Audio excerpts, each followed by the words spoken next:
Uncensored, no holds barred talk. 24 hours a day, 7 days a week. This is Global Reality Radio Network.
Another live edition of the Global Reality right here on the Global Reality Radio Network. I'm your host, Josh Reeves. This is Monday, March the 7th, 2011. Glad you could join us here for this Monday edition of the broadcast. And we've got a lot of news and information to talk about with you here on the broadcast today. So please let everybody know that we are here and live with you here on this Monday edition of the show. And, well, I say there's a lot of news. I mean, I guess there's a lot. It's... Be honest with you, we've talked about this over the past several weeks. It seems that as we started over the past few years and even past few months, started to see an increase, a tenfold increase in global operations towards this massive worldwide entity of control. And you know, with those of us and you and the listeners out there and other researchers and other hosts and filmmakers and stuff like that, all of you guys out there, I mean, I don't think any of you would argue with me on the point that the proof is in the pudding over the past several months that we've seen a major shift and an increase in their operations. It just seems that things have been speeding up at an exponential pace. Now, all of a sudden, the news cycles and the news outlets out there are acting like, you know, I don't know. It's all of a sudden they're acting like, well, okay, well, all this stuff over here is going on in the world, but everything else that we told you about that was going on months and months ago, I guess all automatically are already stopped. So it's very curious, and it smells of an operation. And this Charlie Sheen thing happening in the middle of that doesn't help my my suspicions on that either. Massive distraction scenario. So, I'm not really going to be taking the news all that seriously right now. So if the shows seem a little different, a little weird to you, well, that's just because I'm going to cover stories that I feel that I can stomach or bring to the table something interesting with. But I mean, I may just resort to just reading books and shit again on air like I did for a long time. Because some days there's not much more I can add to this stuff. I mean, you know, it used to be that we would see this kind of stuff some in the news, but then we'd be able to, you know, at least go through all of the different news of the day out there and pick out things that were of importance. It's becoming increasingly difficult to do that.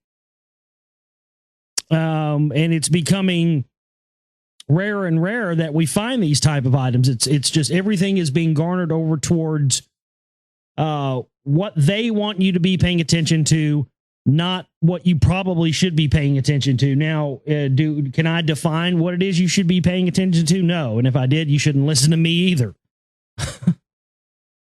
Figure this out. You know what I mean?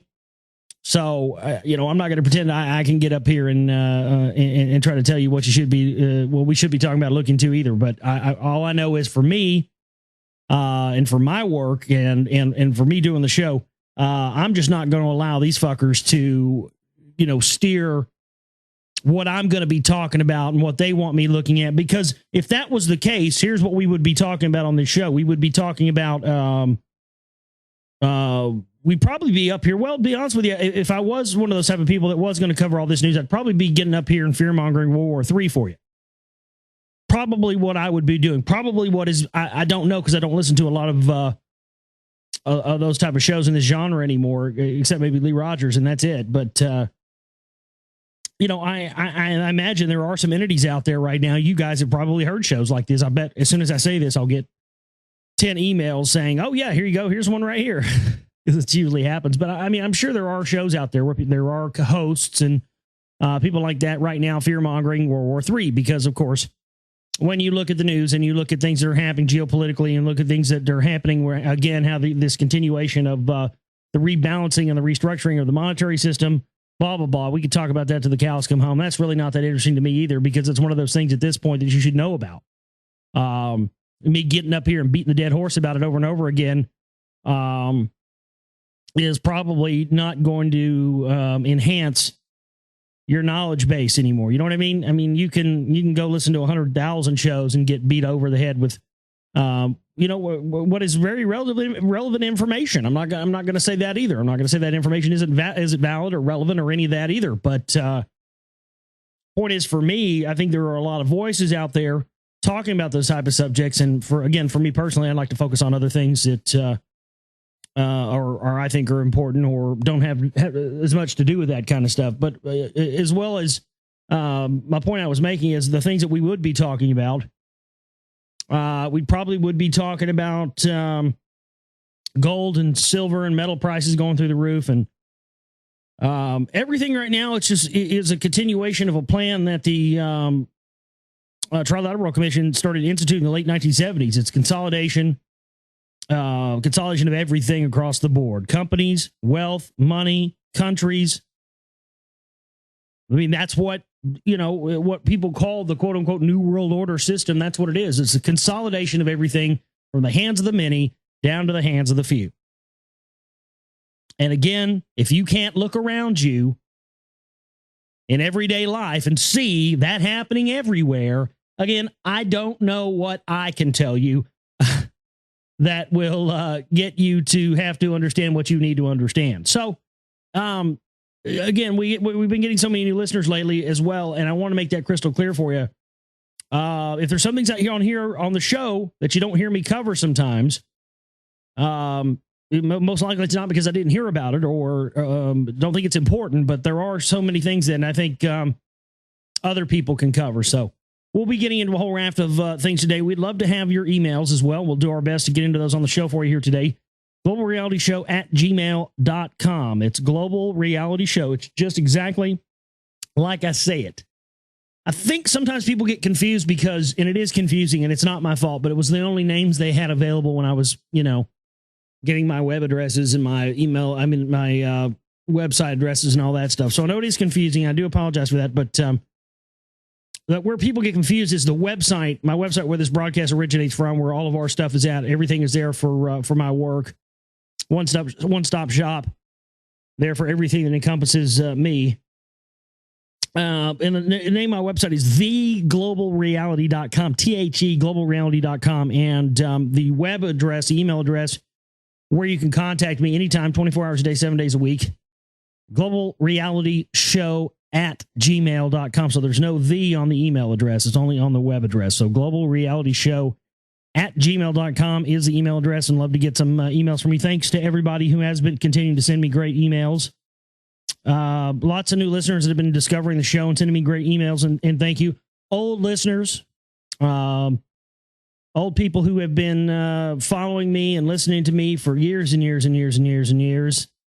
Thank you to those people out there. I've been getting some great emails from those type of people, everything across the board, and people sending me more news articles and everything else. So yeah, so thanks to everybody out there. And Illuminated Scam, who has made quite a few great videos through the years of ours, of some of my clips here from the show, has done one of, I think he took all the, you can get the 17-hour megacast of me reading Vera Stanley Alder's Finding of the Third Eye. That's up on archive.org. Lots of shows up on archive.org of mine. Just go there and type in Josh Reeves Global Reality. You can find tons and tons of great old shows, most of which have had the commercials edited out. But Eliminate Scam made an edited version where it's just the book part, and it's 7 hours long. I don't think I've ever seen a 7-hour clip on YouTube before. I really don't. I really cannot say I've ever seen a 7-hour clip on YouTube before. I'm not going to say that clip with my content in it is the first, but I'll tell you this: you don't see too many 7-hour clips. So for that alone, I thank him. But thanks to Eliminate Scam for getting that up and putting that up there. Lots of good info. So a 7-hour YouTube video of me reading Vera Stanley Alder's Finding of the Third Eye. So there you go. Yeah, Dave was talking about some of the old TNR shows. Lee has found a treasure trove.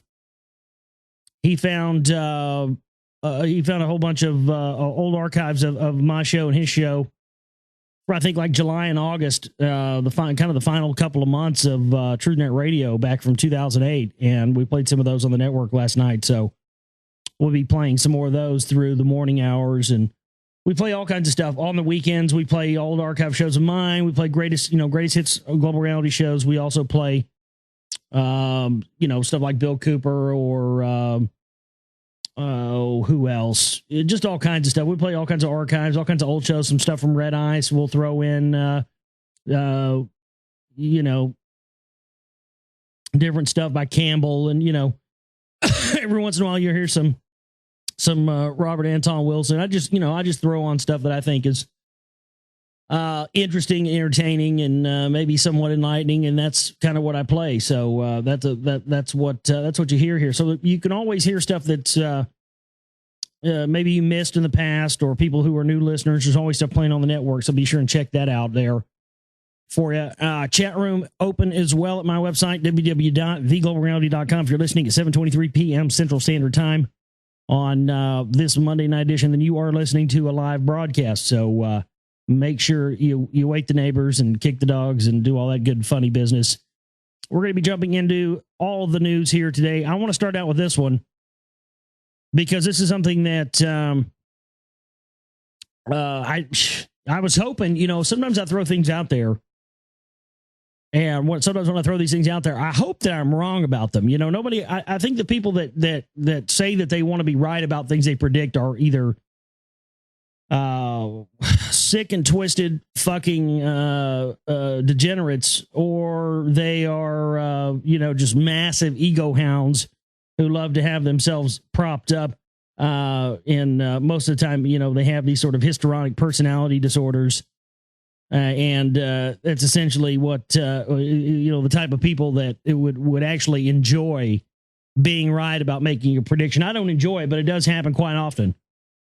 And especially when it comes to something like this, we had talked about on the February 24th broadcast of the Global Reality. You can go back into the archives, pull that archive, listen to that. In fact, I plan on making a little video clip of this information, putting that up sometime soon. But on our February 24th broadcast, we had discussed this article from the Daily Mail that was published on February the 24th, 2011. $434 million launch of NASA's Glory satellite abandoned 5 minutes before takeoff.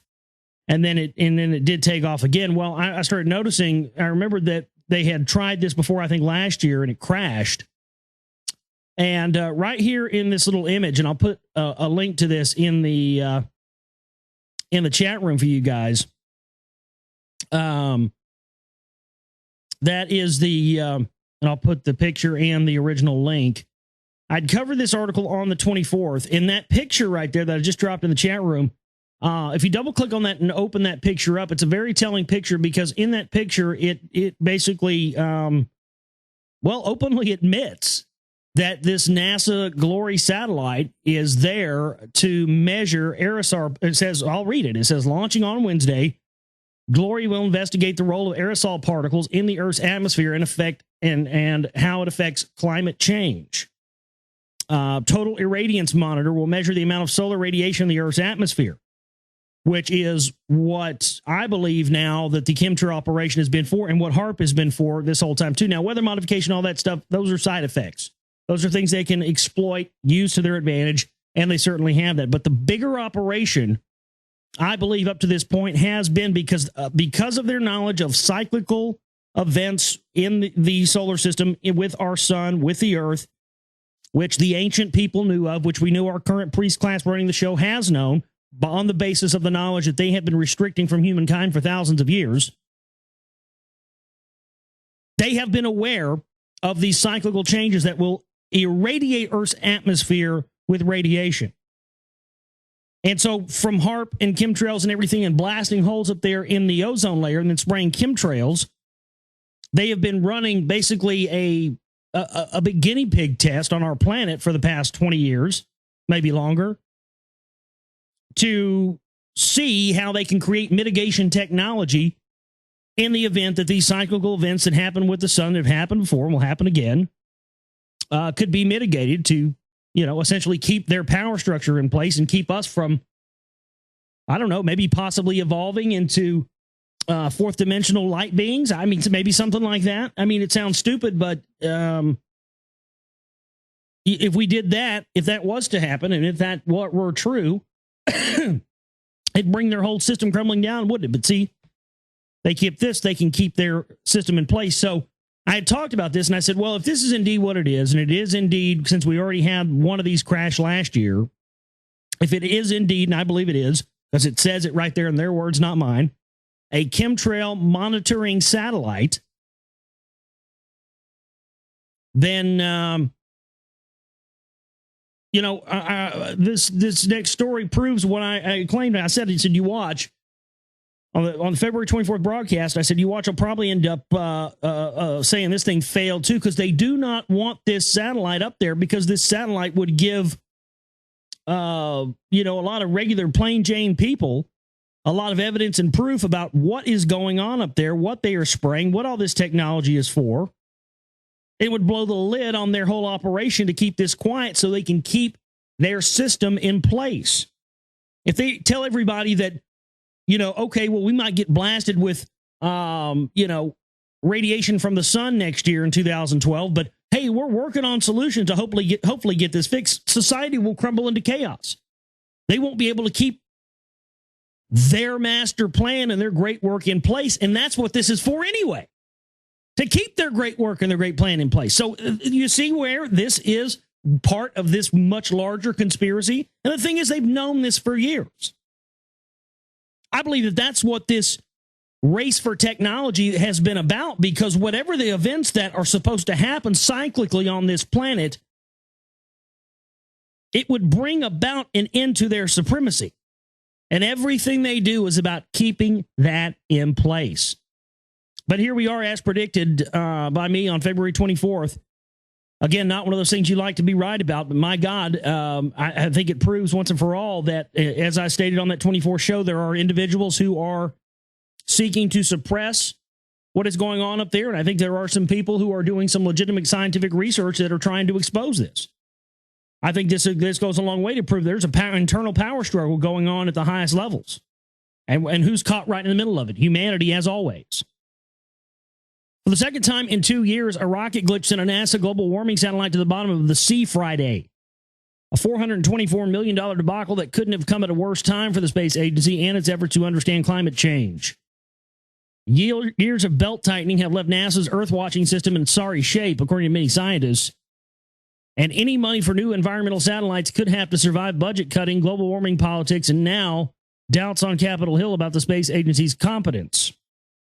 The Taurus XL rocket, carrying NASA's Glory satellite, lifted from Vandenberg Air Force Base in California and plummeted to the Southern Pacific several minutes later. And I bet if you look in the where did this happen at Vandenberg? Well, I bet, and we have some listeners out in California who have seen quite a few things out there. If some of our listeners out in California want to send us any emails if you saw anything. Did anybody see any UFO activity or hear about any UFO activity in the area on Friday around this launch? Because the reason I say that is because the last 4 or 5 failed launches and weird stuff that's gone on up there at Vandenberg when they've launched NASA rockets, there's always been YouTube videos that have popped up afterwards that have showed UFO sightings that happened right around the area. I bet you $1 there was probably some around these when this happened as well. There has been over the past several years. Since 2008 was when this started. Let's continue here. The Taurus XL rocket carrying NASA's Glory satellite lifted from Vandenberg Air Force Base and then came plummeting into the Southern Pacific Ocean several minutes later. The same thing happened to another climate monitoring probe in 2009 with the same type of rocket, and engineers thought that they had fixed the problem. Now, I mean, I can just hear it now. They'll probably take this information that I'm putting out. This is what you ever notice this?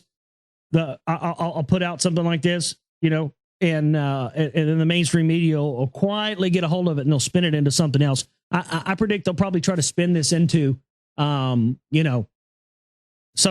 Republican. It's probably some Republican teabagger conspiracy to, keep us from finding out the truth about global warming.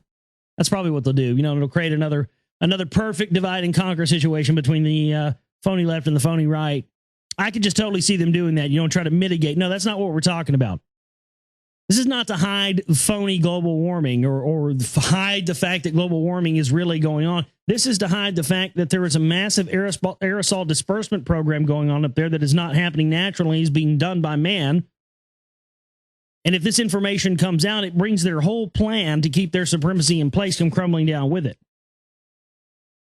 Lambright warned that back-to-back fiascos could have political repercussions, giving Republicans and climate change skeptics more ammunition to question whether this is a good way to spend taxpayers' money for rockets that fail and for a purpose that they find suspect. So we can close the books on that one. How funny is that? I swear to God, I did not read this in advance. I got to the next paragraph. When I got to the next paragraph, it said exactly, yeah. See, there you go. Yep, that's exactly. They're already doing it. Let me read that again. Is that not what that just said? What I just described about how they'll probably, try to blame it, say it's some, Republican conspiracy to keep the truth about global warming from coming out. Isn't that basically what they just said? Giving Republicans and climate change skeptics more ammunition to question whether is this a good way to spend taxpayers' money for rockets to fail and for a purpose they find suspect. Oh, so it will give the Republicans ammo to say, we've sent $424 million up there twice to find out about this global warming and it's failed. We can't afford to do this, blah, blah, blah. Yeah, yep, there you go. NASA Environmental Division is getting used to failure, cuts, and criticism. 2007, a National Academy of Science panel said that research and purchasing for NASA Earth Sciences had decreased 30% in 6 years and that the climate monitoring system was at risk of collapse. Then last month, the Obama administration canceled 2 major satellite proposals to save money. Right. So it's funny. So when the Obama administration cancels plans for satellites, they make sure they cancel plans for satellites for ones like this that go into, answering what the fuck these guys are spraying up there. But how many? I can think of about 20.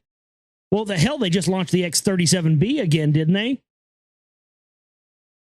You see what I mean? So when it's a weapon system, Obama doesn't cancel that. If it's a keyhole satellite, Obama doesn't cancel that. If it's a space-based weapon or the X-37B or some other black op military classified thing, Obama does not cancel that. Yet the media and these meanie-greeny lefties will tell you that Obama is an earth-loving, anti-warmonger. We had one of the biggest environmental disasters in history happen under this guy's watch, and everybody just seems to give him a pass. We've had more war. We've had an extension of the war, an extension of the Patriot Act. We've had an extension of everything Bush. None of the things that Bush were doing have been mitigated. They've been advanced. And people are brainwashed into believing that things are better now than they were under Bush. It's unfucking believable to me.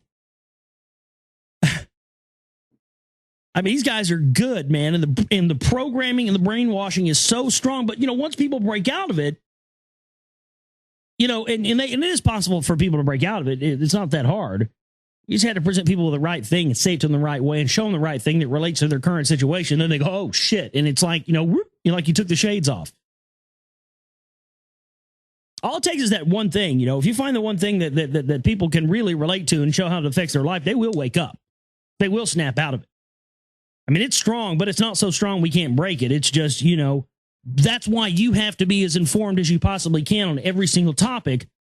So if you ever find yourself in a situation with someone on the cusp of waking up and you pull out of your random access memory, you know, a story or a tidbit of information or something that you go, oh, hey, well, hey, you know, the blah, blah, blah, you know, this, and that, go look it up, man. This is true. And you can total recall that and you spit that out and you happen to have that piece of information. You say it to the right person. You may have just woken somebody up. So that's the importance of always, you know, paying attention to this stuff day in and day out and researching, finding more stuff out, is finding as much out as you can. Because none of us ever know when we're going to be in a situation where we might need to, you know, shit a piece of information that may, you know, go a long way towards changing somebody who may have been sitting on the fence about information for a long time. You know what I mean? Also, the Republican-controlled House has sliced $600 million from NASA in its continuing spending bill, and some GOP members do not believe the evidence of man-made global warming.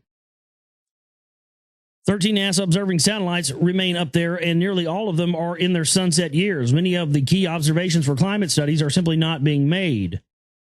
Harvard Earth Sciences professor James Anderson said that this is the nadir of climate studies since they have been working in this area for 40 years. Scientists are trying to move climate change forecasts from one that are heavily based on computer models to those that rely on more detailed, real-time satellite-based observations like those that Glory was supposed to make. And see that, yeah, that's another thing that this would have given them the ability to do. It would have become very obvious. Not that it isn't already very obvious, but it would have become a lot more obvious to a lot more people a lot quicker, especially people in the meteorological field, weather forecasting, because this satellite Glory would have given them the ability to basically see weather modification going on in real time. You know, we see the planes come over and we see the plumes spread out and we see it in slow motion, but this satellite would have given them the ability to be able to see everything from the point of it arriving outside of the plane. See, now they can just do this under the cover of, oh, well, that's just plane exhaust and blah, blah, blah. And the plane exhaust turns to water vapor, right? You know, and they can get away with that. But if you have a real-time satellite tracking this, you're going to see it from the moment it starts to billow out of the plane, from the moment of inception to the moment that it starts to do whatever it's going to do in weather modification. I think that almost immediately that would probably start to signal some real questions. So all in all, what we have here is yet another massive operation. You know, I mean, it very well could be that there's not an internal battle going on. It very well could be that this all is just a show and a front, and they're rubbing it in our faces. They're saying, see, we're admitting that we're spraying chemtrails up there, and see, you thought you were going to get to see what it was all about. No, looky here. We just happen to have shit luck because NASA sucks, and we don't have any money, and we can't get any rockets off the ground. So woe is me. So you're not going to be able to find out now. It's an operation either way, and as I had predicted, it has happened. Let's see what else we have here tonight to talk about. We have lots more news. Go through the stack here. I'll just mention this because we were kind of on this subject already. The U.S. Air Force has launched a new solar-powered prototype shuttle on a top-secret mission. This is the relaunch of the X-37B. They had launched it about a year and a half ago, I guess it was. And twice while it was in orbit, it disappeared. Where there are people who have tracked this thing, and where could this thing go? You know, twice it completely disappeared. Was absolutely not visible from Earth. The U.S. military sent the experimental vehicle known as the Orbital Test Vehicle, or the OTV, into space for a 9-month test flight. The Boeing-built miniature orbiter blasted off aboard an unmanned Atlas V rocket from Cape Canaveral as the second ship to be put out into space under the military's top-secret X-37B program. Like OTV-1, which returned from a 224-day mission in December, all information on what OTV-2 will do in orbit, as well as any cargo or experiments that may be aboard, is classified because it's a space-based weapon. It's the only thing that they can put up there that violates treaties. And the only thing that they would be super secretive about is a space-based weapon. So that's why we know undoubtedly that's what this is.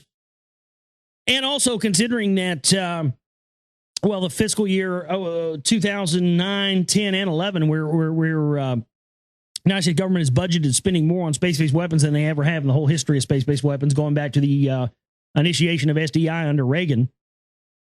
By the way, I don't know how many of you know this. I was talking about this to some people in the chat room a while back. It's absolutely true. It's a very, very staggering while we're on the subject of chemtrails and HAARP and whatnot. But Dr. Edward Teller, who was the father of the hydrogen bomb, he was also on the board of governors, which is like the head tip-top people of the Council for National Policy at its institution in the early 1980s. And on top of also being the father of the hydrogen bomb, Dr. Edward Teller also was head of Star Wars SDI, the space-based weapons program under Reagan. And he also was the gentleman who went to Arco Oil on behalf of the Defense Department to look into military applications for HAARP. And I just thought that was sort of one of those staggering type of pieces of information when you stack it up against everything else we have in our case file against these Council for National Policy people. I mean, that's a pretty staggering thing, isn't it, folks? I mean, that one of your members is the father of the hydrogen bomb. That doesn't help the case with all their eugenics ties. Now, doesn't mean, my God, everybody's, the eugenicists are all on the left wing. There are no eugenicists on the right wing. Well, being the father of the hydrogen bombs puts you under the category of eugenicist to me, but that's just me. Maybe I'm fucked up in the head. Anybody that creates anything, any kind of a weapon like the hydrogen bomb to do what that thing is designed to do, in my book, is a fucking cold-blooded murderer. If you attempt to go shoot somebody, but you don't shoot them or you don't kill them, they still put you in jail for attempted murder. If you make nuclear weapons, if you make space-based weapons, if you make things to kill people, you should be put away and locked away and thrown away the key and let Bubba rape you in the ass for the rest of eternity because you even attempted to make something that might kill people. So when you add Dr. Edward Teller in there and you look at his connections and do some research on him and find out about him, it's another one of those things that just makes it very hard for people that try to wiggle out of the CMP question to take seriously, isn't it? I mean, how much more proof do you need? These guys have been tied to Nazis and drug running and genocide and the creation of wars and the creation of evangelicism and white separatists and the white nationalist movement, the KKK and the skinheads and all this white racial stuff where they're lying to people, tricking them into this phony new American revolution and talking about the Constitution. And really what these clowns are trying to do is build their race war so they can bring about the fulfillment of the Turner Diaries. That's what these guys want to do. That's what they've been planning for all this time. Been lying to people, telling them, oh, it's a patriot movement, 9/11 truth movement. No. They're trying to amass armed citizens so they can bring about their sick and sadistic plan that was laid out in the Turner Diaries. And these guys take that shit very seriously. They think it's the Bible. They refer to it as the Bible. Believe me, I had a boss that was one. He referred to the Turner Diaries as the Bible. These guys all look the same and all have the same profile, too. It's funny. They're all young in the 80s. They were all into punk rock. They all are, crusty white guys. That's exactly how my boss was, man. He was exactly like that. And he always had Jeff Rent stuff up on his thing on his desk when I went back to his desk, and he'd always be talking about the Turner Diaries. He had fucking all kinds of Nazi tattoos on him. His parents were like real high up. They live in Rockwall too. Imagine that. I always used to get calls talking about, oh yeah, remind so-and-so of their dinner with the Bushes on Friday. They own this sandwich shop I worked at. Yeah. But he used to always go off about that. And no, it makes total sense to me now. Because I could never figure out, I was like, why was somebody who's like a white supremacist person into like Alex Jones and Jeff Rentz and all this stuff? And then now I realize, oh, I see. This has been their stealth underground plan. That's why, Howard Phillips and Larry Pratt were in Estes Park, Colorado in 1990, handing out the manual for what would become the blueprint for the modern day militia movement, the Patriot movement. And that's when Larry Pratt was making those statements about, wanting Contra-style armed militias in this country. That's exactly what they've built. And that's the dangerous thing that people are being tricked into by the Patriot Movement and the Truth Movement. And that's what we hope to, one of the many things we hope to expose here on the broadcast and with our films. What else do we have here tonight?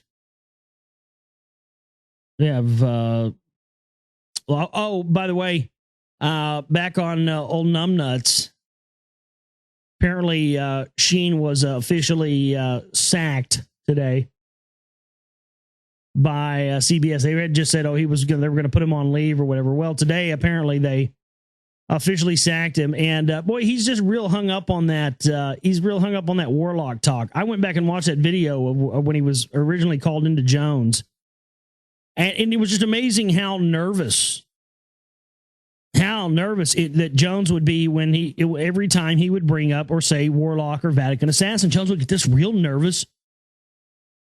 Obviously everybody who was listening to that show or watching that video knows that this was a fucked up, cracked out, drugged out individual calling in. And it's kind of like, any drunk person or any inebriated person, you take about half what they say seriously, if that, and you let the rest go. But man, and that's exactly what Jones was trying to do. Jones was trying to downplay it. He's like, oh, well, that's just a little joke. I was hanging out with Charlie a couple of weeks ago, and folks, I was hanging out with Charlie a couple of weeks ago, and it's, I was telling him about how people saying we're Vatican assassins, folks. It's just a joke. Don't believe it, folks. Red alert. But, wait. I mean, obviously everybody listening knew that Charlie was fucked up and probably, you shouldn't take anything he said seriously anyway. But the thing about it is, Jones went out of his way to qualify that it was a joke. And not only that, in the subsequent interviews, he's also repeated it about 50 times. He started his new little online TV show the other night, and I watched it only for about 5 or 10 minutes or 20 minutes out of the total. I don't know how it was on. I was just coming back and forth and kind of looking at the screen. And somebody said they were doing, you could hear them doing lines on the camera before they started the actual show. Charlie in there doing some Peruvian or something. But in this show, he looked right at the camera and he said, and that came out of this beautiful Warlock mind. And Charlie looked right dead at the camera, and I thought, if that guy could act like that on film, he would be the greatest actor ever in the history of the world. Because when he looked at the camera and he put his fingers on his temples and he said, that came out of this beautiful Warlock mind. He looked right at the camera, and when I was watching that, and he was serious as a heart attack, dude. He wasn't playing around. He wasn't smiling, because you can tell Charlie's like everybody else. You can tell when he's cracking a joke. He kind of goes, he kind of gives a little laugh. But when he doesn't give a little laugh and he's deadpanning it, you can tell he's being serious. And so it's just it's going to be funny to see Jones try to. I'm sure Jones looked scared as fuck. I mean, Jones looked like he was really, really scared that Charlie was saying that. He was like nervous, like he was shitting his pants, because they know we're onto him. And when you put out one of these, drugged out individuals out there for their operation, you got to bet your bottom dollar they're gonna fuck up. That's why I don't think Charlie has a chance. God bless him. I think he's. I don't think it's gonna be too long before he's gonna shuffle off this mortal coil. But the thing about it is, I don't think Charlie. I don't think you can kill Charlie. I think if Charlie dies, it's gonna be it's gonna be they killed him, sacrificial lamb. But I think after all this Warlock stuff and all this stuff he's been saying, I don't know, man. I don't think his chances are very good. I mean, you know how they do. They bring these guys up and then they have to sacrifice them. And Charlie just, I don't know.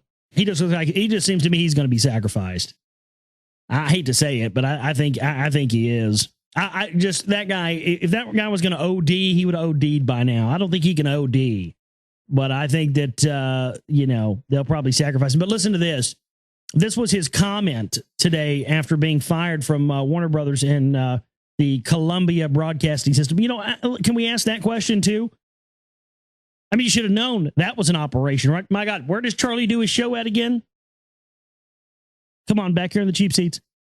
Columbia Broadcasting Company. Oh, yeah, Columbia Queen Semiramis Broadcasting Company. Little symbols, little signs dropped everywhere, if you're paying attention. But listen to this. This was his. It says he today seemed unfazed by the termination. In his vintage, colorful style of bizarre imagery, he reacted to the firing with a statement to the TMZ. Quote, This is very good news. They continue to be in breach like so many whales. It is a big day of gladness at the Sober Valley Lodge because now I can take all of the bazillions and never have to look at what's his cock again, and I never have to put on those silly shirts for as long as this warlock exists in the terrestrial dimension.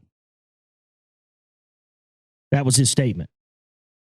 I never have to put on those silly shirts for as long as this warlock exists in the terrestrial dimension. Man, this shit is fucked. I think these guys are demons, straight up. I think they're fucking demons. I think Jones and I think fucking Sheen and all of them. You guys aren't Vatican assassin warlocks. You're fucking demons. Let's call you what you are. My goodness gracious. Back here with you on the Global Reality right here on the Global Reality Radio Network. I'm your host, Josh Reeves. Thank you for being with us for this Monday edition of the show.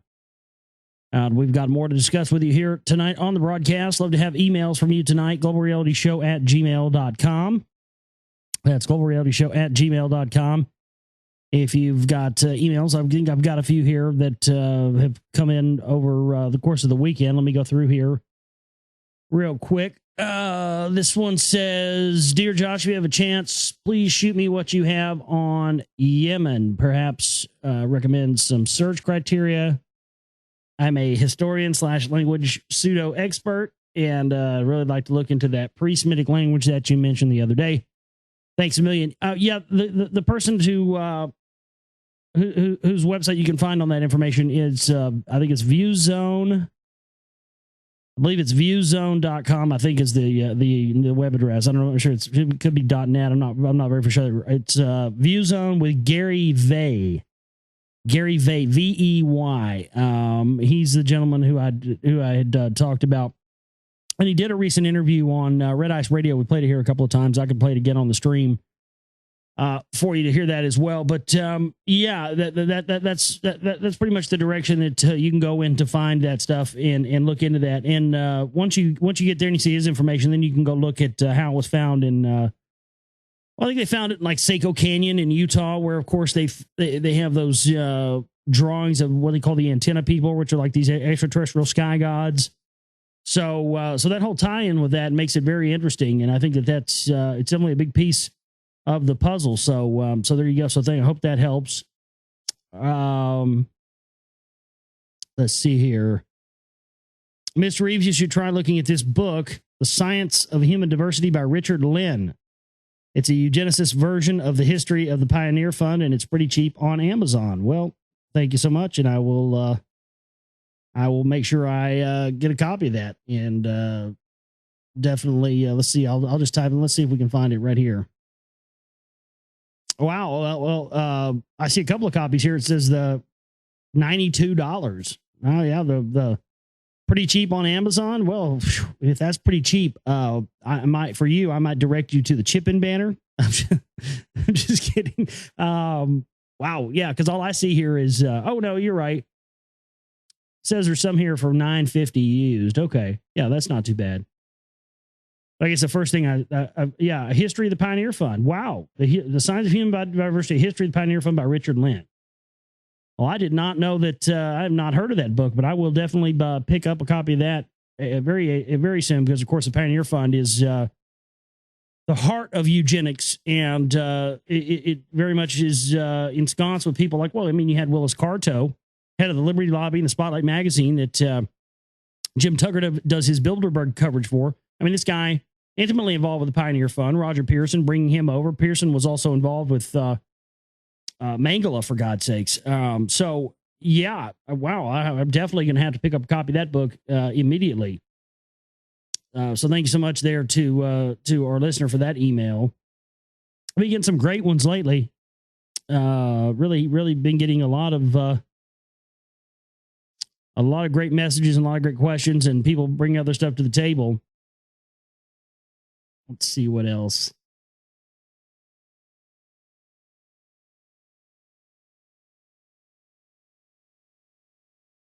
here was one. This was funny. I saw this article today.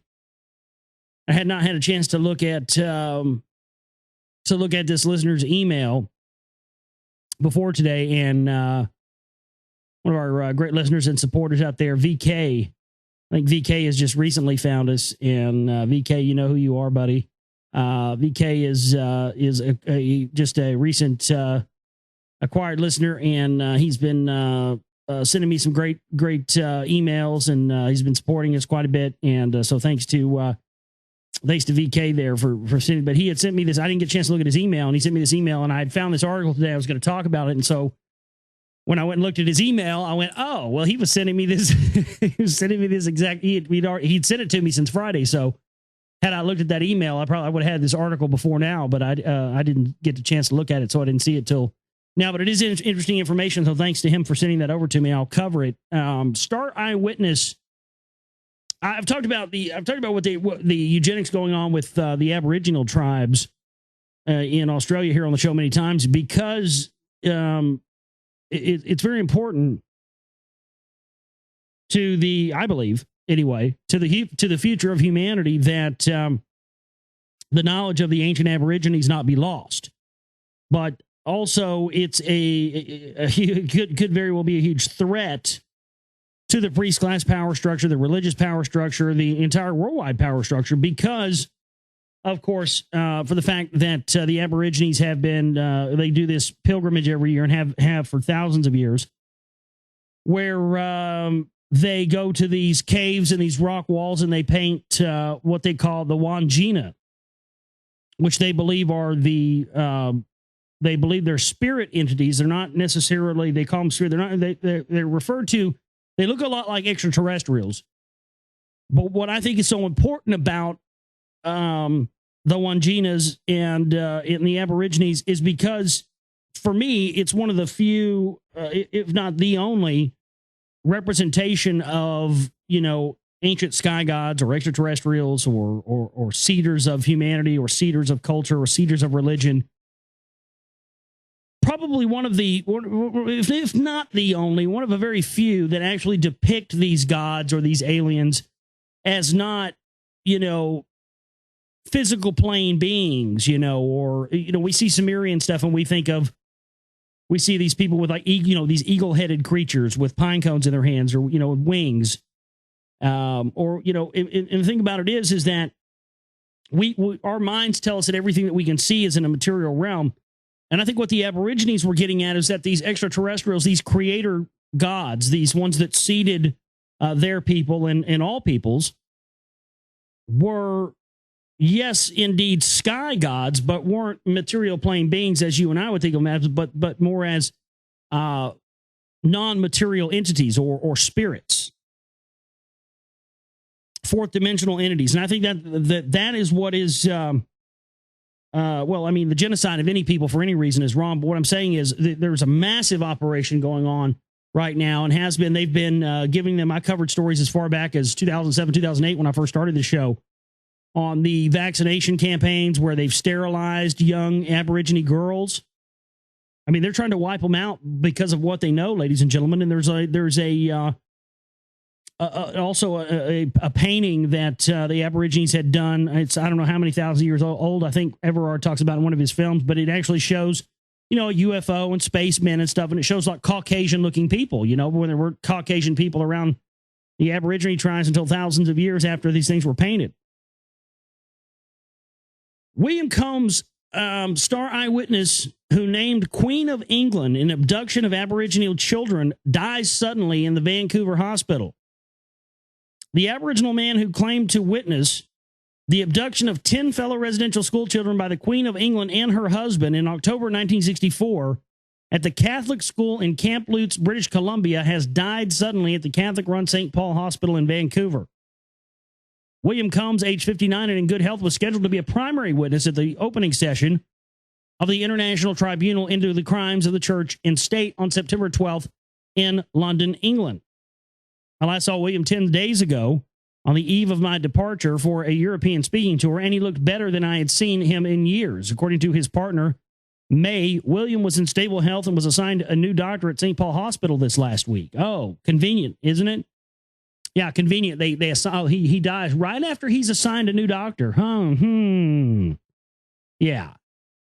Thought we wouldn't catch that one, huh? William was then committed to the hospital for tests. And after these tests began, his health began to immediately deteriorate. Well, where there's smoke, there's fire. He died suddenly yesterday of a still undisclosed cause. The Vancouver coroner's office refuses to comment on William's death. William was the sole survivor of a group of 3 Aboriginal boys who claimed to have witnessed the abduction of 10 children during a royal visit to the Kamloops residential school in mid-October 1964, when both the Queen and Prince Philip were in Canada. They took away those 10 kids and nobody ever saw them again, described William. In several public statements made over the airwaves of my former Vancouver co-op radio program, and now in the Signal in the following signed a witness declaration made on February 3rd, 2010. So he goes on to here, but that's very interesting. You know, what would, my God. Queen Reptile herself is going to look at that woman. And I'm not talking about shapeshifters and David Icke or stuff, but look at that woman. She's a goddamn reptile. Don't argue with me. Look at her. My God. What are those like the good eating or something? The Aborigine children, they taste the best. Is that what it was? They go hand pick, select 10 so they could drink their blood and eat their bodies. I mean, that wouldn't surprise me. It's not something to laugh at. I mean, I'm not trying to be funny. I mean, I crack jokes and stuff here, but it's what these guys are fucking into. Oh, it's sick, man. But yeah, so thanks for pointing that out to me there, VK. I would have saw that. It's just insane. Just because, like I said, of what I already know about, these Wandjina creator spirits. Again, they call them the creator spirits, but they also indicated that these spirits weren't, the Aborigines don't see the spirits as the way that we are sort of conditioned to believe in them through, this Christianity fantasy stuff. We're conditioned to believe in, ghosts and apparitions and, Patrick Swayze making fucking pottery and shit like that. That's what our perception of spirits are, but it's not of these ancient people. The ancient people see the spirits as just as real and as embodied as you and I or anything else, and them. And certainly something that they can have open communication, open dialogue, and open interaction with in the material plane. And I think that's another one of the elements, and another one of the things that they certainly don't want people to understand or know about. The fact that, because we're just fed so much hogwash and so much disinfo, so that we believe the things that aren't real are real, and things that are real we're led to believe and programmed to believe that they aren't. They want us to believe that, magic and sorcery and and astrology and all this stuff are just, just hogwash BS baloney, and that, dancing with snakes and drinking holy water and turning water into wine and all that shit is real. And yes, it is real, but the thing about it is it's magic too. But anyway, regardless of that, they just program us with these false belief systems. And then when somebody gets a glimpse of something that is real, then they deny it and say, oh, well, that's fake, this, that, and the other. No, it's real. You've just been conditioned to believe that it's fake. And thus, they have assumed more control. And that's how they continue to gain control. Their control is kept by their ability to keep us thinking and believing what they want us to think and believe about whatever particular subject it may be. And as long as we continue to do that, we're going to continue to be enslaved. But if we can start to pull ourselves out, and we are in a small way, more and more every day, more people are joining us. More and more people every day are deciding, you know what? I think if it's okay with you, mommy and daddy state, mommy and daddy government, if it's okay with you, I think I'd like to go ahead and just think for myself now. And a lot more people are doing that. And as more people are doing that and not being conditioned and programmed to believe that everything over here that we tell you is true and everything that we will tell over here is not true, and that's BS baloney. Only listen and believe what we tell you. And yes, that did work for a long time. But the genie's out of the bottle now. It's just that this is all there is to it. And there's and then also on that same token, also makes it there be no excuse for people who just want to remain willfully ignorant. It's a double-edged sword. Because, not only is there enough information out there now to where,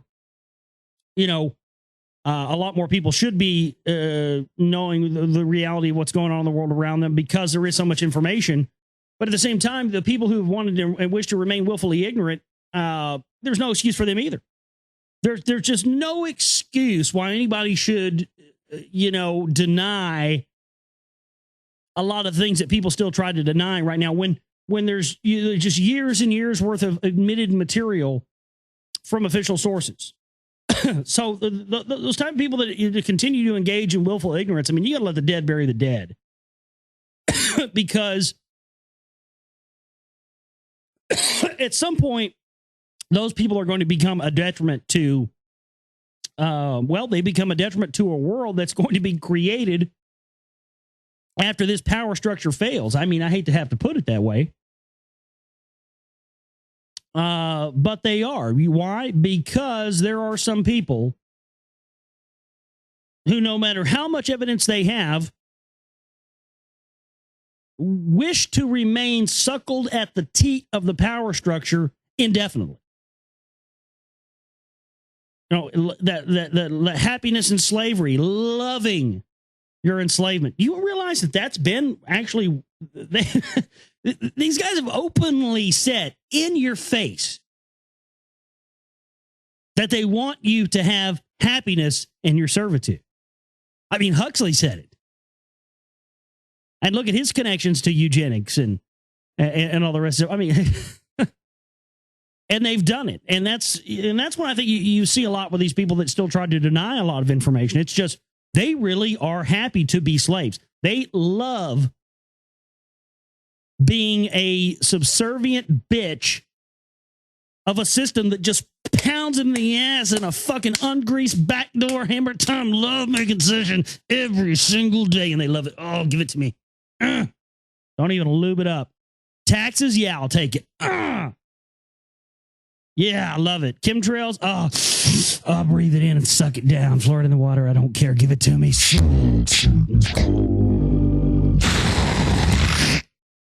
They love it. They're fans. Let's put it that way.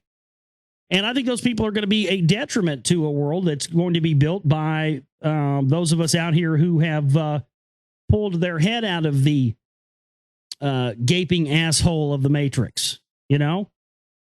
Those kind of people that, because, once the system's dead and gone, what's going to happen?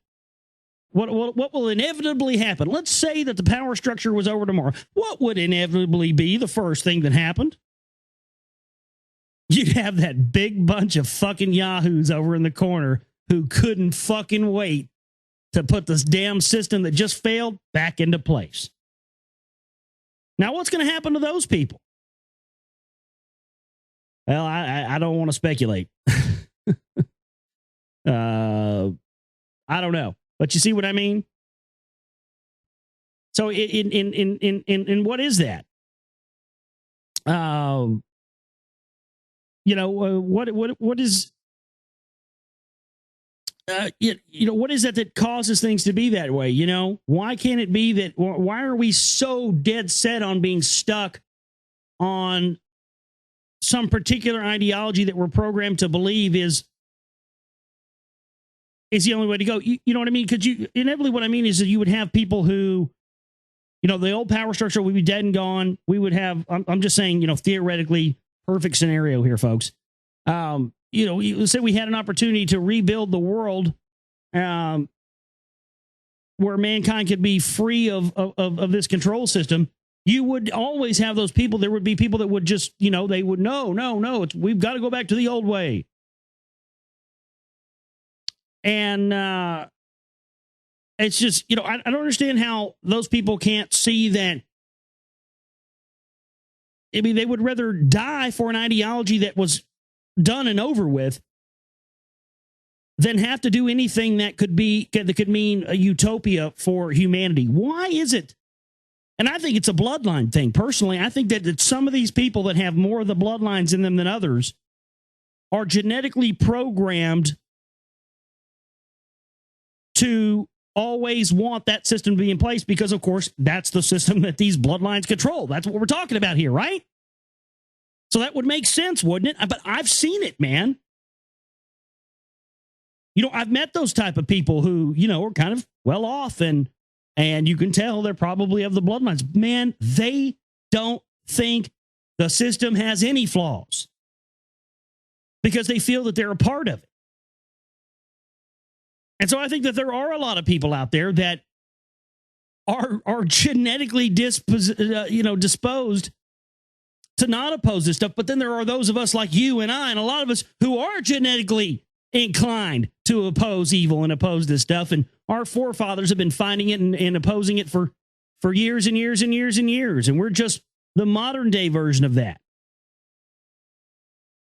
If you're standing up against evil, if you're standing up against oppression and tyranny and the destruction of mankind, if that's what you're doing in your life, you're doing what you're supposed to be doing.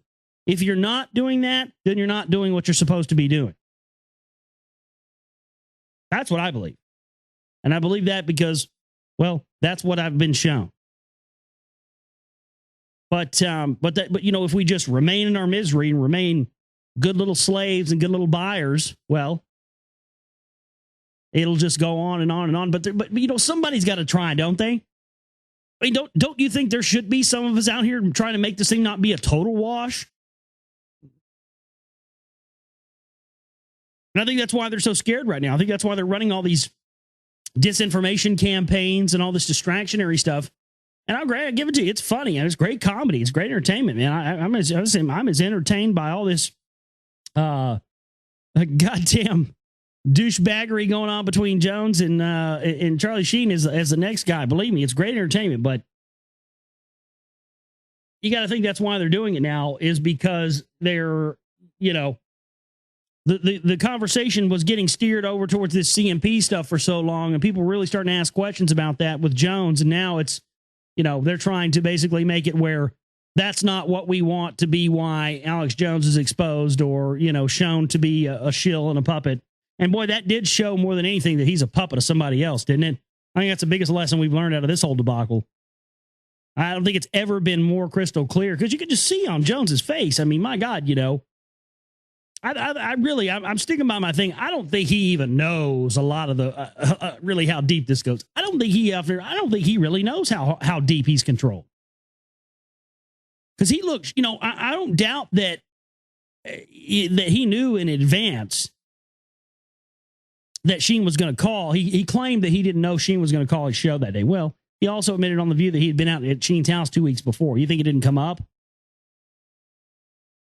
So I think he's totally full of shit on that. But at the same time, just because he knew in advance that Sheen was going to call, it doesn't necessarily mean he knew everything he was going to say. And I think when you watch that video, some of the things that came out of his mouth, you could see in Jones' face, you could tell that he was not happy with it whatsoever. But you could tell in his eyes that there wasn't a damn thing. He knew there was not a damn thing he could do about it. And that's a puppet. I mean, if that doesn't make you a puppet, I don't know what does.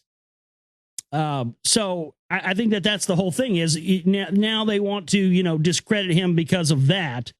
And the obvious things. I mean, what Bill O'Reilly is praising Alex Jones now. Didn't Bill O'Reilly call Alex Jones a kook and a nut and everything 7 ways to Sunday 100 times? Now he's praising him. I mean, my God. He's mainstream media now, and that's just all there is to it. But that's not even the issue. I mean, he's been mainstream media for a while. Who cares? That's not the issue. I don't give a damn what him and Charlie Sheen, they can do all the blow and bang all the hookers they want. It's none of my business. They can do whatever they want to do, and I hope they have fun. But the question here is the connections that we have to Alex Jones, Adnan Khashoggi, the Illuminati itself. I mean, my God, folks, the evidence is just beyond anything. And that's what we need to continue to push. Not this obvious distractionary stuff. So I hope this gets people back on the focus of really what's important in the task at hand with these two clowns. You know what I mean? But let's see what else we've got here for you tonight.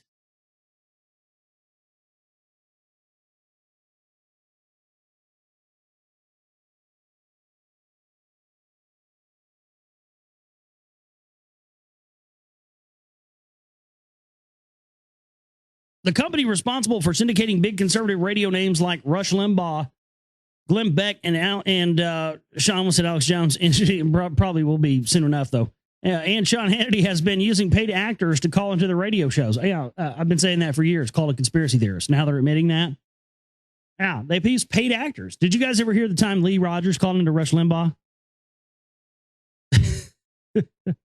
It's old. It's from like 2006, 2007. You can find it on YouTube. Just type Lee Rogers calls Rush Limbaugh into YouTube. You'll find it. Every time I'm having a bad day, I go listen to that. It's the funniest shit ever. According to a recent report in Tablet Magazine, Premier Radio Networks, a subsidiary of Clear Channel Communications, hired actors to call in as guests. A website for the Premier on-call service was taken offline before the report was published, but a cached version of the website is still available. However, when Raw Story contacted Premier's entertainment division, one individual who spoke off the record claimed that the service was still being offered. Premier On Call is our new custom caller service. The website said we supply voice talent to take or make your on-air calls, improvise your scenes, or deliver your scripts using a simple online booking tool. Specify the kind of voice you need, and we'll get you the right person fast unless you request it, and you won't hear the same voice again for at least 2 months. And some of these people I've heard calling to the Alex Jones show, I think I've been some of these as well. I mean, you know, you'd be hard pressed to think that if Hannity and Limbaugh and Glenn Beck are using, Alex Jones isn't. I mean, come on, let's not be naive about this. I know you as well as I have heard many calls in the Alex Jones show that didn't sound real. Hell, I remember that dude. Remember that dude that nobody remembers this either, and I wish I still had the recording, but it's absolutely true. Remember the guy, Chris Crocker? Remember that guy that was leave Britney alone? Remember it was like he had the viral video where he's screaming, leave Britney alone? That about 6 months before that video came out, he called into the Alex Jones show one time. I remember he called in and he said his name was Chris Crocker and everything. And he told Alex that he was going to start a group called Trannies for 9/11 Truth. And Alex was like, oh, God, oh, my God, no. Not Trannies for 9/11 Truth, folks. Whack, whack, whack. Trannies for 9/11 Truth. That's too fucking funny. But my point is that when I heard that at the time, that sounded staged to me. I was thinking, this sounds staged, you know, this doesn't sound real. And then, you know, about 7 months later, when that Leave Britney Alone thing came out, and it was viral, it was everywhere. It was all over TV, it was all over radio, internet, everywhere. It was one of those viral videos. It started making me think, you know, well, that's kind of, and I just kind of didn't think about it much after that. And I just started thinking about it recently, or especially after reading this article. Because, you know, that's a hell of a coincidence, isn't it? That this guy would be, you know, 6 months after calling into Alex Jones' show, talking about starting trainings for 9/11 Truth, that he would be he'd be in some Leave Britney Alone viral video. It seems just, I don't know. So my point is that when we know what we know about how what these Hollywood distractions and these memes and the connections to, to Rome and the Vatican and the mob within Hollywood, it's, that's when you start to go, well, none of this is a coincidence. So I don't believe Alex Jones probably has all real callers that call into you. I mean, especially these guys, you're a great American, Alex. I mean, there's been a couple of them, I swear to God, I've like flipped it over to like Hannity before, and I swear to God, I've heard the same voice. You're a great American, Sean. And I'm like, didn't I just hear that guy say you're a great American, Alex? Like, and then I read this, I'm going, oh, dude, voice actors. It all makes sense now. An audition request form asked actors to sign a confidentiality agreement promising not to divulge details of their work. By requesting an audition, you are also agreeing to keep the details of the audition and the type of work that you may perform confidential. This applies to information acquired while working for Premiere or any of its affiliates. The agreement said disclosure to any third party sharing project information or publicizing what you do via social media may be considered ground for dismissal or further action. The audition form indicated that Premiere was looking for distinct voice types that included gruff, light, clean, crisp, high, deep, and textured voices. One actor told Tablet that for his audition, he called into a fake radio show claiming he had been to a bachelor party that was ruined by a girlfriend that tagged along. The pay rate was $40 an hour with at least 1 hour a day guaranteed. So, I mean, there it is. They openly admit that they've got people, because there's been people that have called into my show before. And I've just been like, yeah, that person couldn't have been a real caller. I've had people call on my show and say they were in the Illuminati and, oh man, all kinds of crazy stuff. All righty then. Well, we're going to take a break and come back. And when we come back from the break, we'll get into more news, more information, lots more to talk about. Love to have emails from you tonight. GlobalRealityShow@gmail.com. This is the live Monday edition. What is it today? The 7th? Monday, March 7th, 2011 edition of the Global Reality. All right, back here with you on the Global Reality, right here on the Global Reality Radio Network. Monday night edition of the broadcast. Glad you could be with us. And we got more information and more to get into with you here tonight on the show. We'd love to have emails from you. GlobalRealityShow@gmail.com. It's GlobalRealityShow@gmail.com. And if you've got anything you'd like to hear me discuss, or if you have a question or you have a topic for a future show or anything like that, always happy to get that from you. And I'll always be happy to try and fulfill that question or whatever it may be as best I possibly can, or at least point you in the direction where you can go and find some of the stuff on it better yourself. Because, you know, some of this stuff, sometimes people ask you questions about some of this stuff, and sometimes the answer can only boil down to what I believe or what I've found on it, So please, bear that in mind if you ask me a question, about some stuff. Like, if you ask me a question and I wholeheartedly, have conclusive evidence where I can, and there are some things like that, I think, where we can honestly say that, okay, that this, and this is this, and that's the way it is, and that's it. But then there are other things where, we can make assumptions, or we can have a pretty good idea about what some of these things are, or really what it means, or the implications of it, or anything else. But, oftentimes we don't have enough information on it, so we kind of have to pull together the best little bits of what we have from various different things and then come to a logical conclusion. It's the classic scientific method, really. But so, I just want to bear that in mind, that sometimes, just because you ask me a question about something and I tell you, it doesn't mean there's not more to the story. Make sure that you're still engaging in your own research and double checking it, because ultimately people always end up finding things that I didn't find, and they bring it back to me and point it out to me, and then that progresses my research. That's really the whole thing here. That's really what we're all supposed to be doing. There's going to be people like me or Lee or others who are kind of, we're not figureheads, but we're kind of put in that position just because we do radio shows and stuff. And there's going to be things that we're going to find.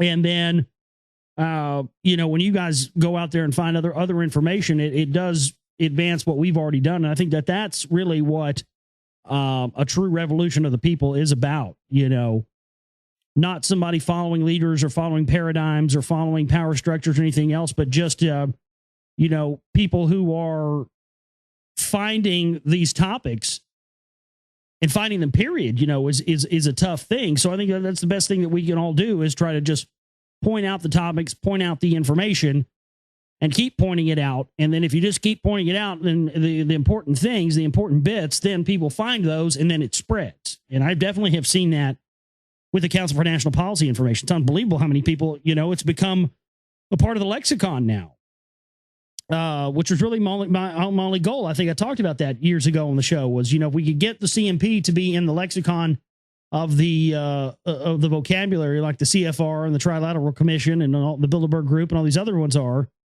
then we'd probably have a lot better of a chance at understanding what the whole thing is about.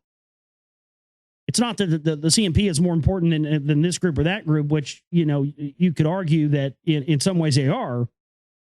But people always try to kind of instigate that argument more than it should be. Because certainly not me, and probably not Lee either. I don't think either one of us have ever had the opinion that we're trying to push the idea that the group is more powerful than this group or that group or anything else.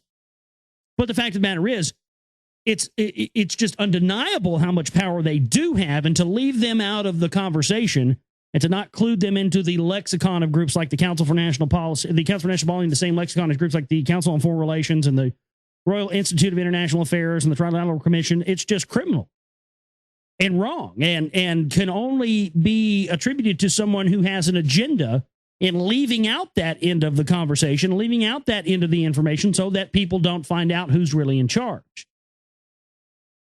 So that's the importance of the information. That's why continue to making films on that subject, and continuing to talk about it and research and find out more. I find out more and more stuff every day, and I have to readjust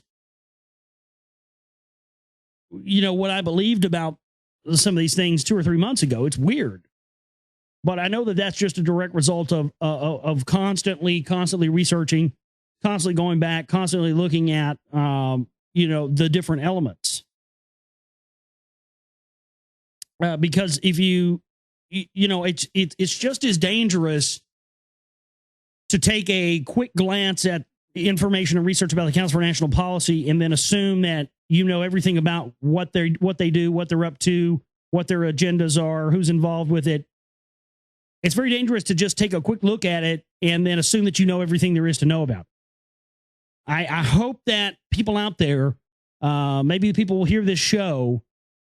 I want to warn you, just don't. I know that's your nature, and I know a lot of people have this nature in them about where they just do that.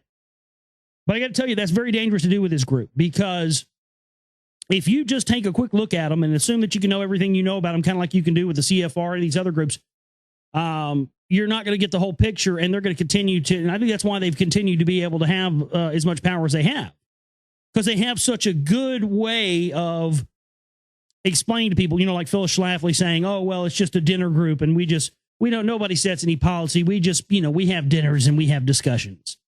And there's so many different explanations by these people as to what it is and what it encompasses. You can't get a straight answer out of any of them. I mean, Paul Craig Roberts said it was a support group for Reagan. I never heard anybody else say that. It seems like everybody that's asked a question about it has a different answer. So the real thing I think is dangerous is people taking a quick look at the information and thinking they can, it's just a bunch of right wingers and it's the right wing CFR. You see, they try to say that all the time. Well, but that's not the whole story. That's not the whole picture. What about the explanation for how many of these people are members of these bloodlines? How many of these people are involved with the highest levels of military, religion? This is the whole thing, and this is why the ideas of the Fabian socialists in the Fabian socialist system have taken root and taken a hold of this country. The right, after the formation of the CMP, was designated to be the scapegoat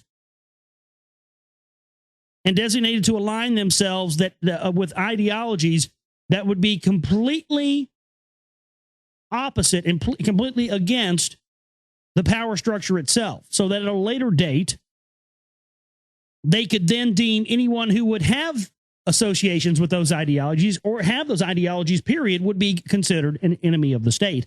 And that's what they've done. They have set up the entire right-wing power structure to be the huge, gigantic Oswald patsy to justify them bringing in their totalitarian system. And that's why these people are not to be trusted. It's because they are intentional fall guys. They are intentional patsies. And they're engaging in this stuff willfully. And they need to be exposed. That's just all there is to it. We've got a lot more news for you here tonight. We keep this network commercial-free and uncensored as a result of you, the listener. We also keep no ads or anything like that on the webpage. You don't come to the network and get inundated with ads and try to get sold anything here. And the way that we do that is by the support of our listening audience. Thanks to everybody out there who continues to support our work and what we're doing. The chipping banner is there for the month for the bills. We also have a donate button down there that can be used if you want to donate larger amounts towards us getting better equipment to make films, better stuff for the soundtracks, anything else that we're trying to do. Also, the stuff we're trying to do with the music, with the demigods. We just played a great show Friday night that was really awesome. And so any of that stuff there, the donate button is how you can use that. And hopefully we're going to have The Secret Right Volume 2 out for you in the next month or so. still pushing forward with that. And I've got some. I've got to go shoot. I have to go shoot some original footage, and I don't have time to do that yet. And that's a big thing I haven't done. So I'm kind of at a standstill right now until I can do that. But I haven't really figured out what all I need to get yet. I think I just need to get some outside stuff of me, like talking and different things to put as in between stuff. But there's just I just noticed that I don't have very much, like none at all. And like original footage for this film, and I've been trying to figure out a way to get around it, because I've got tons of news clips and tons of still pictures and audio clips and stuff like that. But one of the things about when you're making a film, you always want to make sure you have original footage in there, and I've always had original footage I've shot in all of my films. So I'm trying to figure out a way to do that. It's kind of a challenge when you get into this level of making a film and trying to make something that's palatable to people and something they can actually walk away from when they watch it. Because sometimes it's very easy to just throw a bunch of information at people and not give them any sort of context as to why they should feel that information's important. And honestly, when it comes to the CMP information, it's kind of that way anyway, because if you're kind of a noob, or you're just an average Joe or nobody, and you watch Serial Right 1 or 2 or something like that, if you don't know the implications of the group, you're probably not going to care. You're going to go, okay, well, why should I even care about this? But it does kind of require that you already have, and that's why I made the film in that way, a background on the CFR and the Trilateral Commission, the Bilderberg Group, and all that stuff. That's the same with my show. I don't get up here and dabble in the kiddie pool. I'm not going to get up here and do presentations on the Bilderberg Group and the Trilateral. I mean, you should know that already. If you're listening to my show, you should already know all that. If you don't, then go hit the kiddie pool for a little while, and then come back and swim with the big boys later on. Anyway, so they're at the website, theglobalreality.com. We have all kinds of stuff up there. We have the chat room, which you can join us in, and you can interact with other people. We've got music CDs for sale up there. Jamie Reeves, Delphi, Demigods are all up there for sale. All my documentary films are for sale as well. You can also pre-order copies of The Secret Right Volume 2. We have also, you can scroll down. We have a monthly subscription. It's a monthly recurring donation thing where you can set it and become a member, and it comes out of your bank account every month. You can set an amount to come out once every month, and you can cancel that at any time. And then that way you don't have to come back and donate every month. It's just a recurring thing you can do. And so that's there for you as well. So all those ways support our work, and please do that if you can. Let's go back here into more of the news tonight. Let's see what else we have. This makes me wonder, as we were talking earlier in the show about this failed rocket launch, this chemtrail monitoring satellite that I predicted back on the 24th was going to not be successful. And of course it wasn't, by design, as we know. But, I wonder if there's some massive black operation coming concerning the space program and NASA. Maybe the possibility of the rolling out of extraterrestrials. I know because they've recycled this story over and over again about this, microbe they found on this rock in Antarctica that wasn't from Earth. They're really pushing that one hard right now. But I saw this, and it just made me wonder, because I had found that clip of William Shatner talking about being in a room with 3,000 engineers, and and he was in the cockpit simulator thing that they used to fake the moon landings and stuff. And there he is admitting he was in that right before they faked the Apollo moon landing footage that was shown on TV. So I saw this today and I said, oh man, maybe some other black op is about to happen with NASA, considering lo and behold, it seems the relationship of William Shatner and NASA continues. William Shatner gives shuttle Discovery Star Trek wake-up call.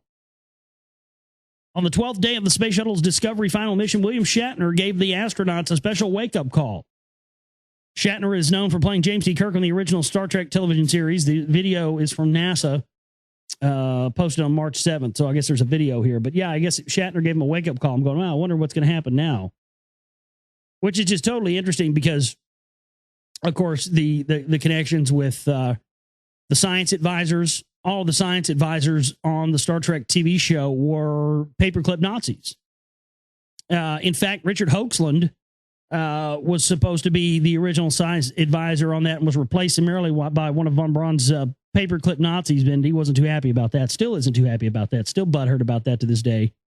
Gene Roddenberry, of course, a Freemason. I mean, the original Star Trek series was designed, admittedly, as a way to sell the taxpayers on funding NASA and the space program. And it indeed worked. And after they had the funding they needed, they canceled the show. But then people were such fans of it, they continued it on and on for years. But originally, it wasn't, none of the actors in the Star Trek TV show ever, had any illusions about, having a lasting career out of this goofy science fiction show. But, it kind of reminds you of the quote by John Lennon not too long before, what was it, a week or two before he was shot, where he's talking about, ha, ha, ha.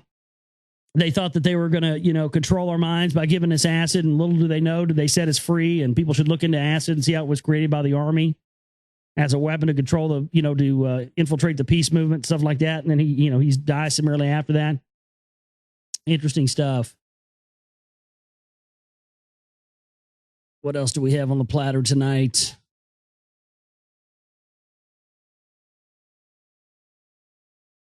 A study released on Monday indicated that people in the United States are losing sleep over their gadgets. Well, yeah. Isn't that what they're designed to do? All but 5% of people surveyed as part of a National Sleep Foundation poll said that they played video games, watched television, or used smartphones or laptop computers in the hours before going to bed. I mean, okay. Yeah, doesn't that mean for how long have they got us plopped down in front of our TVs, watching, sitcoms, and then the local news, and then, Johnny Carson or Jay Leno or David Letterman or whoever. So, they've had our attention on electronic devices in the hours before bed for, 50 years now. I'm confused by what the importance of this study is. We're all addicted to gadgets, all by design, because they can, my God, the people that create these things are creating this story and putting this on the technology that they're talking about. How much more retarded can you get? Yeah, we're wasting our lives away staring at screens. Thank you for your input. I'm wasting my life away staring at this article that you put on this screen. So where does that leave us?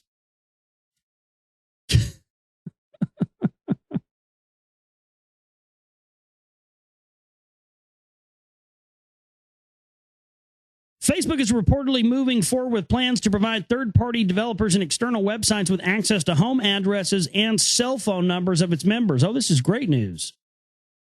The social networking site originally announced the feature in its developer blog in January, only to incur serious public outcry over security concerns. Within 3 days of the announcement, Facebook suspended the feature until the hype died down, only to reintroduce it today.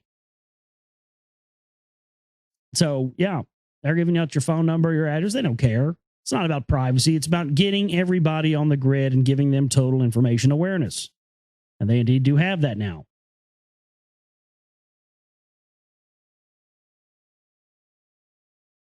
Oh, this is a great one, and I can just hear it now. This will probably end up being one of the new sponsors on the Alex Jones program. It'll probably be Peter Patriot Stay Hard Penis snake bite pill or spider bite pills. Spider venom that causes 4-hour-long erections could be the new Viagra. Folks, if you don't let this spider bite your cock, you're going to be in martial law. You're going to be in a food camp. That's all there is to it. Ted's going to come on today. He's going to give you some good information about some June Gold and about these new spiders that bite your cock and give you a 4-hour erection. Because I know, folks, if you're going to spend 16 hours a day in front of this computer like I am, and you go home and beat the hell out of your wife, and you can't get it up. And, that's what the New World Order does to you. They keep from getting an erection because they want us all to be dumbed down slaves without erections. So what we're going to be doing here now is Ted's going to come in, and the first people to buy Ted's Gold today, way, way, way over spot price, folks, way over. That's a little joke, Ted. We're also going to let this spider bite your cock, and hopefully you won't go to a FEMA camp afterwards. I mean, I can just see it. Most people who find a spider in their bedroom quickly try to get rid of it, but new research shows that one arachnid might actually be best kept by your bedside. I don't think this is not something that I'm going to be planning on letting near my Pernus anytime soon. I mean, I don't know about you. I don't know about you boys, but you take a look at that. Is that what you want biting your cock? Do you really want that? I don't give a damn how long the stiffy lasts. The spider bite is probably going to keep my cock from being hard. I just going to have to go ahead and... You ever been bit by a spider before? And let me ask you this. Who was the first fucking guy that tried this is what I want to know. I mean, what fucking guy came in and said, hey, check this shit out, man. I let this fucking spider bite my cock. That shit's been hard all day. I was sticking my ear and my dick in the dog's ear. I mean, that's all I could do. Shampoo bottles, whatever I could find. Jesus. I mean, who was the first guy that did that? My God, look at that thing. Most people who find... It says a single bite from the Brazilian wandering spider has been shown to have side effects, but includes 4-hour-long erections. The 8-legged creature, also known as the armed spider, banana spider, is native to South and Central America. Scientists at the Medical College of Georgia believe the species contains a possible breakthrough for erectile dysfunction. Dr. Kenia Newens, a physiologist at the college, said that the venom of the spider is a very rich mixture of several molecules. These molecules, often called toxins, and then we have various toxins in this venom with different activity. Because of this, when a human is bitten by this spider, we can observe many different symptoms, including priapism, a condition in which the penis is continually erect. There actually is a condition of that where your cock's just fucking full on raging like 24 hours a day, walking around. Damn, that would suck. How could you, like, you know, go to the movies and stuff? Other side effects on top of the long, painful erections. Oh, cry me a river, dude. Oh, man, it sucks so bad. It won't go down ever. Includes loss of muscle control, severe pain, difficulty breathing, and if its victim is not treated with antivenom, could lead to death due to oxygen deprivation. Oh, my God. Well, you're going to have... Good news is you're going to have a woody for at least 4 hours. The bad news is your cock's going to rot off after it because a spider bit it. Oh, my God. Folks, if you don't get in here and get some of this spider venom right now, you're going to be a fame cam. That's all there is to it. Peter Patriot's Stay Hard Penis Spider Bite Pills. New at Infowars.com. That's an unbelievable story. I still want to know who the first guy was that did it, though. I still want to know. Can we talk to that guy? Can we get an interview? Can we get video footage of that guy? Well, you know, I was just kind of hanging out. And I was bored, you know, and it's like, you know, fuck it, man. Let's just let this spider bite my cock. And sure enough, it swelled up pretty fast. Well, yeah, damn right, dude. You ever been bit by a spider? That shit sucks. Sucks. I mean, it sucks to get bit on your leg or your arm, much less in the pernal area. Goodness gracious. Anyway, that's it for the show tonight. Want to thank everybody for tuning in. And again, please support our work at the website, theglobalreality.com. My name is Josh Reeves. I love each and every one of you, and we'll see you tomorrow for the broadcast. You guys have a great night. Take care.